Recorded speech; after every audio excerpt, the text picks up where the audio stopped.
Good evening. This is All India Radio. I'm Anubha Rohatgi, and with me is Anita Anand with the evening news.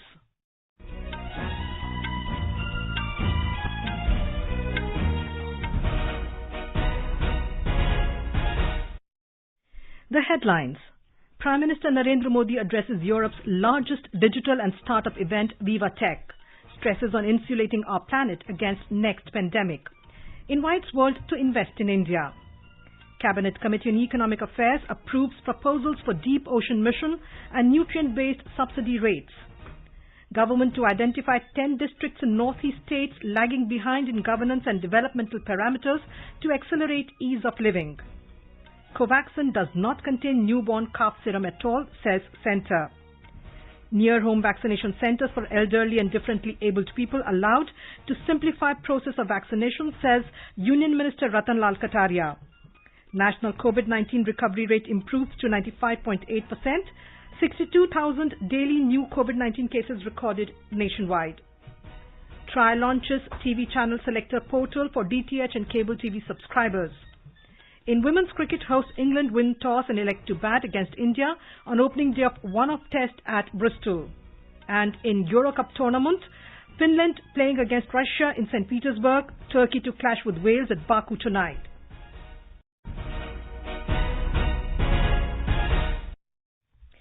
As many states are relaxing lockdown norms, we advise our listeners not to lower their guard as the COVID-19 pandemic remains a threat to our health. Please stay at home unless it is essential to go out and continue to follow the 4 simple steps. Wear a face mask, maintain 2 gaz ki doori for social distancing, focus on hand and face hygiene, and get vaccinated. For any COVID-related information and guidance, contact national helpline numbers 011 239 78046 and 1075. And now the news. Prime Minister Narendra Modi today stressed on the need for insulating our planet against the next pandemic. He said focus on sustainable lifestyles that stop ecological degradation must be ensured. Mr. Modi called upon the startup community to take the lead in working with collective spirit and a human-centric approach to overcome this challenge.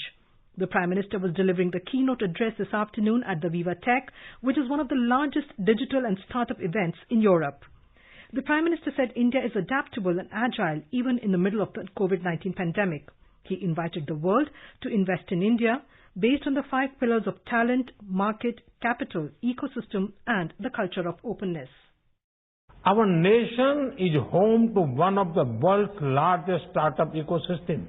Several unicorns have come up in the recent years. India offers what innovators and investors need. I invite the world to invest in India based on the 5 pillars of talent, market, capital, ecosystem, and culture of openness. Indian tech talent pool is famous across the world. Indian youth have given tech solutions to some of the world's most pressing problems. Mr. Modi said innovation can help where convention fails. He said digital technology helped people cope, connect, comfort and console during the COVID-19 pandemic. Before the pandemic, I refer to the pre-existing advances which help us during the pandemic.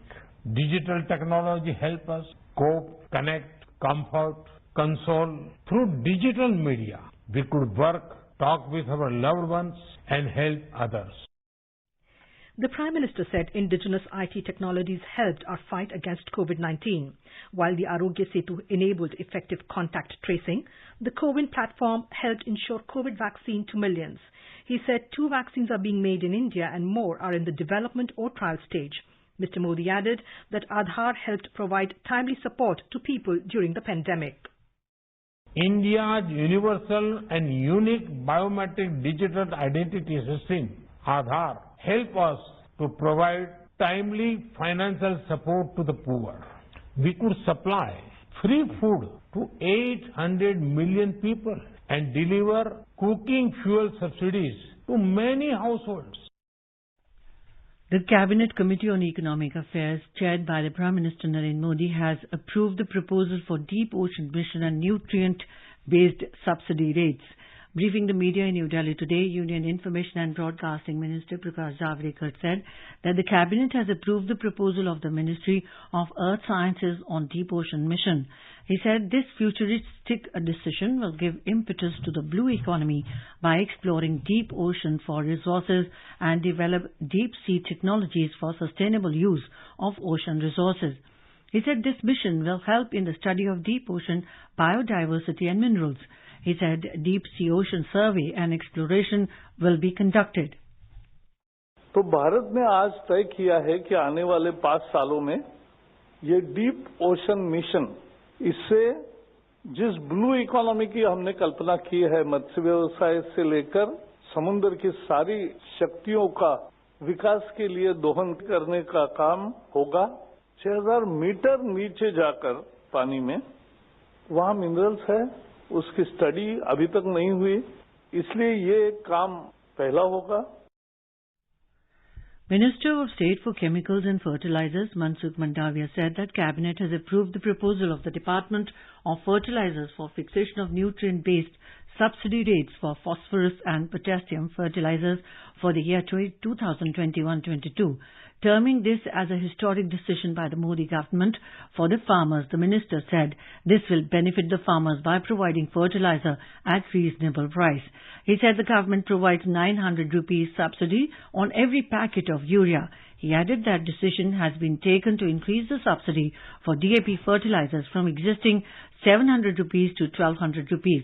He said the estimated additional subsidy burden for such an arrangement will be over 14,000 crore rupees. DAP fertilizer में international price बढ़ गया तो स्वाभाविक तौर पर वहां से raw material लाके इंडिया में बनाने वाली कंपनियों ने उसका प्राइस 1900 रुपीज कर दिया। तो किसान को प्राइस ज्यादा हो गया क्योंकि उसकी कीमत 2400 रुपीज हो गई। 500 रुपीज तो हम सब्सिडी देते ही है। मोदी जी ने आज महत्वपूर्ण फैसला लिया कि किसानों के पर बोझ नहीं आना चाहिए। किसानों को 1200 रुपीज में ही खाद मिलना चाहिए। जो पहले 500 रुपीज सब्सिडी देते थे तो 1200 रुपीज सब्सिडी देने का फैसला किया। Union Minister for Agriculture and Farmers Welfare Narendra Singh Tomar and Chief Minister of Karnataka B.S. Yediyurappa jointly inaugurated 3 centers of excellence established in Karnataka under the Indo-Israel Agricultural Project. Union Minister Prahlad Joshi, State Horticulture Minister R. Shankar and Ambassador of Israel in India Dr. Ron Malka graced the occasion. Under government-to-government cooperation, 29 centers of excellence are to be set up in 12 states in India. Out of these, 3 centers are launched virtually in Karnataka today. More from our correspondent. The Centers of Excellence in Kolar, Bagalkote and Dharwad in Karnataka will implement advanced Israeli agro-technology tailored to local conditions. Kolar will work on mango, Bagalkote on pomegranate and Dharwad Center on vegetables. The work will be towards demonstrating best practices and training farmers in precision agriculture through satellite imaging, advanced fertigation and beneficial demonstration of super Bagua canopy management techniques. Under Indo-Israel Agricultural Project, Villages of Excellence will also be set up in 8 states across India. Karnataka will get 10 such villages linked to Bagalkote and Kolar Centers of Excellence. Sudhindra, AIR News, Bengaluru. The procurement of wheat in ongoing Rabi marketing season 2021-22 is continuing smoothly. 13% more wheat has been procured so far this year in comparison to last year's corresponding period. Over 428.77 lakh metric ton of wheat has been procured against last year's corresponding purchase of 379.68 lakh metric ton. Around 48.2 lakh farmers have benefited from the ongoing wheat procurement. Development of Northeastern Region Donor Minister Dr. Jitendra Singh has said that his ministry will identify 10 districts in Northeast states lagging behind the most in governance and developmental parameters. He chaired a high-level meeting with the officials of the ministry and Northeastern Council today. The minister said the aim of this exercise is to focus on these districts and bring them at par with the other developed districts in terms of saturation level. He said the main focus will be to accelerate ease of living in these districts through smooth delivery of goods and services. Dr. Jitendra Singh clarified that these 10 districts will be different from the 14 aspirational districts of Northeast. Union Information Technology Minister Ravi Shankar Prasad today said social media platform Twitter has failed to comply with the intermediary guidelines that came into effect from the 26th of May. He said Twitter was given multiple opportunities to comply with the same. However, it has deliberately chosen the path of non-compliance. Mr. Prasad said if any foreign entity believes that it can portray itself as the flag bearer of free speech in India to excuse itself from complying with the law of the land, such attempts are misplaced. You are listening to the evening news on All India Radio. A reminder of the headlines before we move on. Prime Minister Narendra Modi addresses Europe's largest digital and startup event, Viva Tech, stresses on insulating our planet against next pandemic, invites world to invest in India. Cabinet Committee on Economic Affairs approves proposals for deep ocean mission and nutrient-based subsidy rates. Government to identify 10 districts in northeast states lacking behind in governance and developmental parameters to accelerate ease of living. Covaxin does not contain newborn cough serum at all, says Centre. Near-home vaccination centres for elderly and differently abled people allowed to simplify process of vaccination, says Union Minister Ratan Lal Kataria. National COVID-19 recovery rate improves to 95.8%. 62,000 daily new COVID-19 cases recorded nationwide. TRAI launches TV channel selector portal for DTH and cable TV subscribers. In women's cricket, hosts England win toss and elect to bat against India on opening day of one-off test match in Bristol. And in Eurocup soccer tournament, Russia beat Finland 1-0 in St. Petersburg. Turkey to clash with Wales at Baku tonight. For quick news updates round the clock, follow us on our Twitter handle and AIR News Alerts.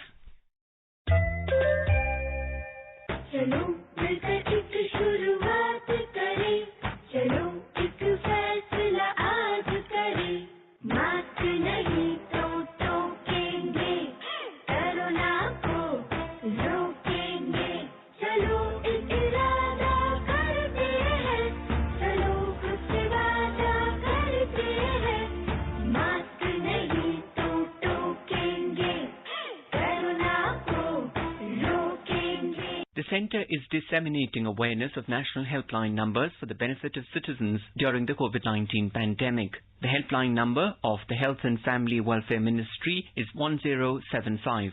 The Child Helpline number is 1098. For senior citizens of Delhi, Karnataka, Madhya Pradesh, Rajasthan, Tamil Nadu, Telangana, Uttar Pradesh and Uttarakhand, the helpline number is 14567. The helpline number of the National Institute of Mental Health and Neurosciences, NIMHANS, for psychological support is 08046110007. The Ayush COVID-19 Counselling helpline number is 14443. And MyGov WhatsApp help desk number is 9013151515. Welcome back. The nation continues to march strongly on the path of COVID recovery. For the 9th consecutive day today, the number of new daily cases remained below the 1 lakh figure. In the past 24 hours, 62,224 new cases were recorded nationwide, whereas in the same time span, over 1,07,000 COVID patients successfully recovered from the infection. The recovery rate in the country has further improved to stand at 95.8%. Meanwhile, India has crossed a major landmark with the administration of more than 26 crore COVID vaccine doses to the beneficiaries so far. The Union government today categorically said COVID-19 vaccine, Covaxin, does not contain newborn calf serum at all. Denying some social media posts regarding the composition of Covaxin, it said the calf serum is not an ingredient of the final vaccine product. It also said newborn calf serum is used only for the preparation and growth of Vero cells. Different kinds of bovine and other animal serum are standard enrichment ingredient used globally for the Vero cell growth. Vero cells are used to establish cell lives which help in the production of vaccines. This technique has been used for decades in polio, rabies and influenza vaccines. Bharat Biotech Limited also today clarified that Covaxin is highly purified and contains only the inactive virus components. The chairman of India's COVID-19 working group of the National Technical Advisory Group on Immunization, NTAGI, Dr. N.K. Arora has said that decision to increase gap between Covishield doses is based on scientific evidence. In an interview with DD News, Dr. Arora informed that none of the NT-AGI members dissented regarding the decision. He explained that the decision to increase the gap between two Covishield doses from 4 to 6 weeks to 12 to 16 weeks lay in the fundamental scientific reason regarding behavior of adenovector vaccines. Indian Council of Medical Research, ICMR, has said that the symptomatic cases were significantly higher at 28.7% in pregnant women and postpartum during the second wave compared to the first wave of COVID-19. In the first wave, proportion was 14.2%. This has been found in a comparative analysis study. During the study, impact of second wave of COVID-19 on pregnancy was analyzed. It has been found that case fatality rate was 5.7% during the second wave than 0.7% in the first wave. ICMR has said total number of maternal deaths during both the waves of pandemic were 2%, of which majority were due to COVID pneumonia and respiratory failure. It said the study underlines the importance of vaccination of pregnant and lactating women against COVID-19. The Minister of State for Social Justice and Empowerment, Ratan Lal Kataria, has said that the government has allowed the establishment of near-home vaccination centres for elderly and differently abled people. He said the step was taken to simplify the process of vaccination. The Minister today addressed a program on the occasion of World Elder Abuse Awareness Day. He highlighted various steps taken by the central government to assist senior citizens during the COVID pandemic. Puducherry Lieutenant Governor Dr. Tamilisai Soundarajan kicked off a special 4-day vaccination drive for the 18 to 44 years age group today. The drive will continue till the 19th of this month. We have a report. This special vaccination drive is aimed at inoculating maximum number of eligible people against the viral disease. 100 session sites are arranged across the regions for the smooth conduct of the vaccination festival. While interacting with the press, Dr. Tamilisai Soundarajan said that all efforts are being taken to vaccinate all eligible beneficiaries and to make a COVID-free Puducherry by August 15th. She further clarified that there is no vaccine shortage in the Union Territory as the administration has been corresponding with the centre and thus has been securing enough stock of vaccine doses. And so far, 336,804 persons administered COVID-19 vaccination. Chandra Mohan, JR News, Puducherry. In Maharashtra, Brihan Mumbai Municipal Corporation has started preparations to deal with possible threat of third wave of COVID-19. It has invited applications from healthcare workers for proposed 4 new jumbo COVID centers. Our Mumbai correspondent has filed this report. Since the beginning of corona pandemic, more than 7 lakh patients are tested positive in Mumbai, out of which 95% are recovered and more than 15,000 have succumbed to the virus. At present, Mumbai has more than 40,000 regular beds, around 11,000 oxygen beds, more than 2,600 ICU and more than 1,400 ventilator beds. Now, BMC has started preparation for possible third wave of COVID-19. BMC is planning to build 4 more jumbo COVID centers at Mahalakshmi, Sayan, Malad and Bhandup. Jeevan Bhavsar, AIR News, Mumbai. Odisha government has imposed partial lockdown in the state from tomorrow. The statewide lockdown imposed since 5th of last month was to come to an end tomorrow morning. Our Bhubaneswar correspondent has filed this report.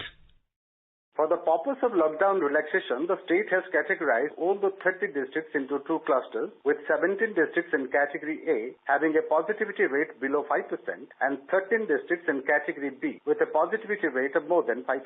While the 17 districts belonging to the southern and western Odisha will have more share in the relaxation pie, the rest 13 coastal districts will have to continue to face lockdown almost as before because of the relatively heavier viral loads. Girish Chandradas, AIR News, Bhubaneswar. The total recovered cases in Nagaland surpassed 20,000 mark today with a recovery of 374 persons. Presently, 20,127 persons have recovered from COVID-19 and the recovery rate in the state is 83.98%.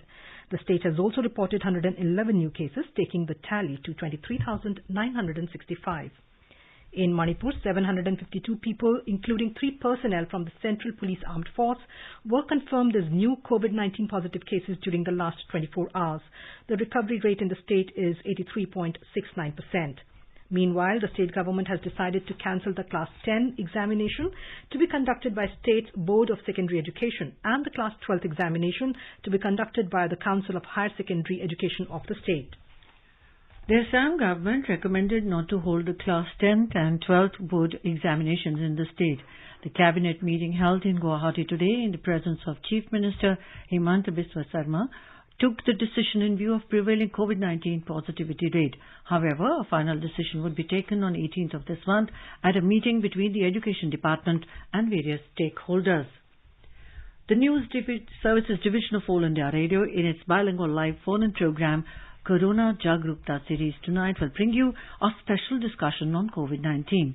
Dr. A.K. Varshne of RML will participate in the live discussion. This can be heard tonight on FM Gold channel and additional frequencies from 9:30 p.m. onwards.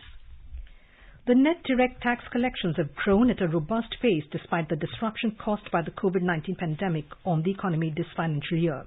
The Finance Ministry has said that net direct tax collections has increased over 100% in this fiscal year in comparison to the corresponding period of the last financial year. The ministry said that figures of direct tax collections for this financial year show that net collections are at 1,85,871 crore rupees compared to 92,762 crore rupees over the corresponding period of the preceding year. The Finance Ministry said that the gross collection of direct taxes for this financial year stands at 2,16,602 crore rupees compared to 1,37,825 crore rupees in the corresponding period of the preceding year. The government has invited written representations regarding the issues and glitches on the new income tax portal. These can be sent on the email address fmo@nic.in by 7 p.m. on 18th of June. Senior Finance Ministry officials will hold interactive meeting with Infosys on 22nd of June on the issues in the new IT e-filing portal. Stakeholders, including members of Indian Institute of Chartered Accountants of India, auditors, consultants and taxpayers will be part of the interaction. The Infosys team will clarify on the glitches being faced. Government e-marketplace GEM is providing easy market access to different seller groups. GEM has now over 690,000 sellers and service providers. Briefing the media today, Secretary, Department of Commerce Dr. Anup Vadhavan has said sellers and service providers are contributing over 56% of the total order value on GEM, which is a testament of GEM's success. He said GEM has facilitated over 67 lakh orders worth of over 1,11,000 crore rupees from 18.85 lakh registered sellers and service providers. The centre has allocated 1,804 crore rupees grant to Kerala under Jal Jeevan Mission to make provision of tap water supply to every home. With fourfold increase in allocation, central government has pushed for speedy provision of Har Ghar Jal in Kerala by 2023. The Pradhan Mantri Garib Kalyan Yojana is being implemented since last year in Maharashtra. Around 20 lakh beneficiaries from Palghar district of the state have received food grains under this scheme. During the current month till date, more than 13 lakh kilogram of rice and more than 9 lakh kilogram wheat has been distributed free of cost. Overall, 46 lakh kilogram of rice and 31 lakh kilogram wheat has been distributed so far. The beneficiaries are expressing happiness after receiving the food grain. The Telecom Regulatory Authority of India has launched TV Channel Selector Portal. This portal will facilitate those subscribers who do not own a mobile phone but want to use web browser for selection of TV channels. The portal will help the subscribers to check their own subscription and view all the channels provided by the DTH and cable operators. With the help of this portal, the subscriber can choose his or her channel of interest and remove the unwanted channels. Union Minister for Road Transport and Highways Nitin Gadkari has said that the transport sector in India is transforming rapidly with the growing use of biofuels in all kinds of vehicles. He said biofuels, low-cost battery technology is set to transform the transport sector in India. A 3-day virtual conference of BRICS network universities on the theme of electric mobility was inaugurated at IIT Bombay today.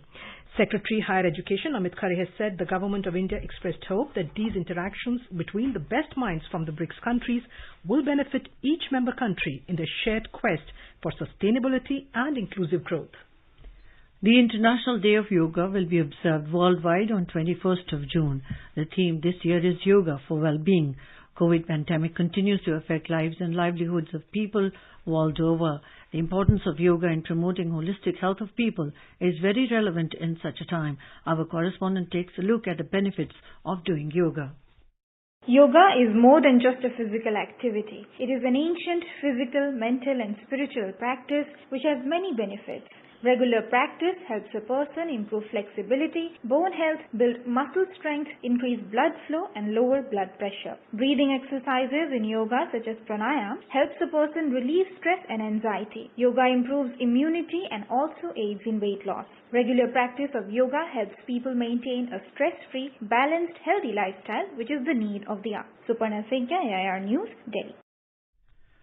Talking exclusively to AIR News, Vaidya Rajesh Kotecha, Secretary, Ministry of Ayush, said yoga is an integral part of COVID treatment.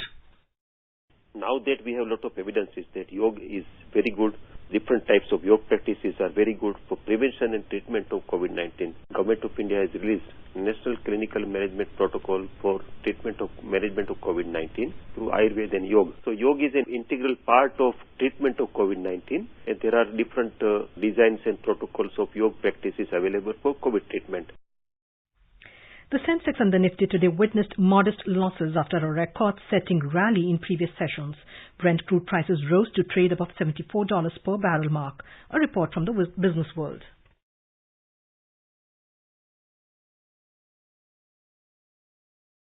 The Sensex at the Bombay Stock Exchange declined 271 points or 0.51% to close at 52,502. The Nifty at the National Stock Exchange also slipped 102 points or 0.64% to settle at 15,768. In the Forex market, the rupee weakened 1 paise to finish at 73 rupees and 33 paise against the US dollar. In intraday trade, Brent crude prices were trading around $74.30 per barrel. This is Lalema Aneja Dang for AIR News. In the women's one-off cricket test match being played at County Ground in Bristol, host England were 185 for 2 on the opening day against India when reports last came in. Earlier, England won the toss and elected to bat first. This is the first time Indian women cricketers are playing England in a multi-format series. In Eurocup soccer tournament, Russia defeated Finland by a solitary goal in St. Petersburg this evening. In another encounter, Turkey will take on Wales in Baku later tonight. France defeated Germany by a solitary goal last night. With only 37 days to go for the Tokyo Olympics, Indian athletes are gearing up for the event. In the Olympic series of All India Radio News today, we talk about one of India's medal hopes in shooting at the Tokyo Olympics, Saurabh Chaudhary. Saurabh won the gold medal at the 2018 Asian Games in 10-meter air pistol event. ये हमारे गांव के पास में गांव है, वहाँ पे shooting range है, वहाँ पे हमारे गांव से बच्चे जाते थे, तो उनको देख के कि ये शूटिंग करने जाते हैं कि चलो मैं भी देख लेता हूँ एक बार चल के कि कैसा है, तो वहाँ पे जाके देखा, ट्राई किया, अच्छा लगा, तो वहीं से स्टार्ट हुए. And now let's take a look at the weather forecast for tomorrow. The national capital, Delhi, will have generally cloudy sky with light rain or drizzle.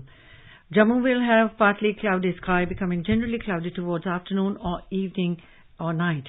Srinagar will have partly cloudy sky with possibility of rain or thunderstorm or dust storm. Leh will have partly cloudy sky. Gilgit will see a generally cloudy sky with a possibility of rain or thunderstorm or dust storm. Muzaffarabad will have mainly clear sky becoming partly cloudy towards afternoon or evening. And now before we end the bulletin, the headlines once again. Prime Minister Narendra Modi addresses Europe's largest digital and startup event, Viva Tech, stresses on insulating our planet against next pandemic, invites world to invest in India. Cabinet Committee on Economic Affairs approves proposals for Deep Ocean Mission and nutrient-based subsidy rates. Government to identify 10 districts in northeast states lagging behind in governance and developmental parameters to accelerate ease of living. Covaxin does not contain newborn cough serum at all, says Centre. Near-home vaccination centers for elderly and differently abled people to allowed to simplify process of vaccination, says Union Minister Ratan Lal Kataria. National COVID-19 recovery rate improves to 95.8%, 62,000 new daily cases recorded nationwide. TRAI launches TV channel selector portal for DTH and cable TV subscribers. In women's cricket, Host England win toss and elect to bat against India on the opening day of one-off test match in Bristol. And in Euro Cup soccer tournament, Russia beat Finland 1-0 in St. Petersburg. Turkey to clash with Wales at Baku tonight. And with that, we end the evening news. Good night.